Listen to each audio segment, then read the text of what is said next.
आज की सेशन में हम लोग बात करेंगे 10th क्लास के नॉन हिंदी, यानी जो बच्चे उर्दू के हैं और जो मैथिली के हैं उन सभी के लिए आज ठेस कहानी के बहुत ही महत्वपूर्ण ऑब्जेक्टिव क्वेश्चन पर थोड़ा चर्चा करेंगे।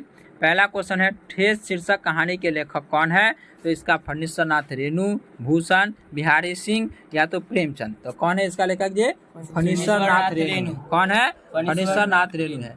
फणीश्वर नाथ रेणु कैसे कलाकार थे? फणीश्वर नाथ रेणु जो थे वह कैसे कलाकार थे? मस्त मला था, खतरनाक था, लोक मन के मर्मज्ञ थे, ऐसा भी गलत है।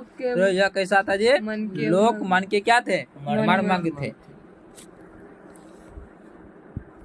अगला क्वेश्चन है, ठेस कहानी कलाकार की मन की विशेषताओं को कैसा वर्णन करता है? हार्दिक, मार्मिक या दोनों या सभी गलत है? मार्मिक करता है। ठेस कहानी में कहाँ के लोक संस्कृति का प्रभावी वर्णन है? ये चीज आपको जब हम पढ़ा रहे थे तभी बताए हुए थे। तो कहाँ के बारे में कह रहा है? जे मिथिलांचल के बारे में। कहाँ के बारे में बता रहा था? मिथिलांचल के बारे में वो जो है कहानी को। ठेस कैसी कहानी? आंचलिक, शहरी, आधुनिक या विदेशी? या कैसी कहानी है? आंचलिक है। कल भी बताए हुए थे कैसी कहानी है? आंचलिक है। ठेस कहानी में माँ की दुलारी बहू कौन सी है? कौन सी थी? बड़ी भाभी, मझली भाभी, सजली भाभी या छोटी बाबू? कौन थी? मझली भाभी जो थी वह क्या थे? वह जो है सबसे दुलारू पुतौ थी। किनके? माँ के। किनके दुलारी थे? माँ के। ठेस कहानी में शीर्षण से कौन जली भूली रहती थी?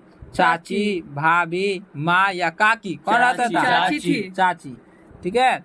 ठेस शीर्षक कहानी का मुख्य पात्र का नायक कौन है? मतलब ठेस कहानी का मुख्य जो है इसमें किसके बारे में कहा गया है? तो वह शीर्षण है। कौन है? शीर्षण। ठेस कहानी के कितने पात्र हैं?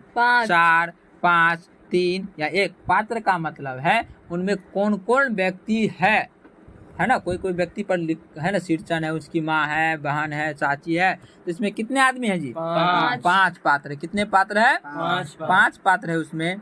अब है कहता, ठेस कहानी में किस दिन चीक की पहली पाती में 7 तारे जगमगा उठे? 7 रंग के। पहले दिन, दूसरे दिन, तीसरे दिन या चौथे दिन? दूसरे दिन। उसमें क्या हुआ था? जगमगा उठा था। शीर्षण को बुलाने से पहले लेखक किससे पूछ लेते थे? मतलब माँ से। किससे पूछता था जी? माँ से पूछते थे। लेकिन इसमें आपको दिया हुआ है ऑप्शन बी, ये गलत है, क्योंकि उसकी माँ से पूछकर लेखक क्या करता था? उसको शीर्षण को बुलाने का काम करते थे। अगला क्वेश्चन है, खेती बाड़ी के समय गांव के किसान किसकी गिनती नहीं करते थे? हरचरण को, भूखन को, शीर्षण को या शिवलोचन को? तो शीर्षण को जो है वह काउंटिंग नहीं करते थे। शीर्षण जाति का क्या है? ठेस कहानी में शीर्षण क्या था? वैश्य था, कहार था, ब्राह्मण था या कारीगर था? कारीगर था। बहुत अच्छा। शीर्षण ने किसे बेपानी कर दिया था? पंचानंद चौधरी के बड़े लड़के को, पंचानंद चौधरी के छोटे लड़के को, पंचानंद चौधरी के नौकर को या पंचानंद चौधरी के मुंशी को? तो पंचानंद छोटे लड़के को कर दिया था। ये चीज हम पढ़े थे ना, किस लिए कर दिया था? याद है ना?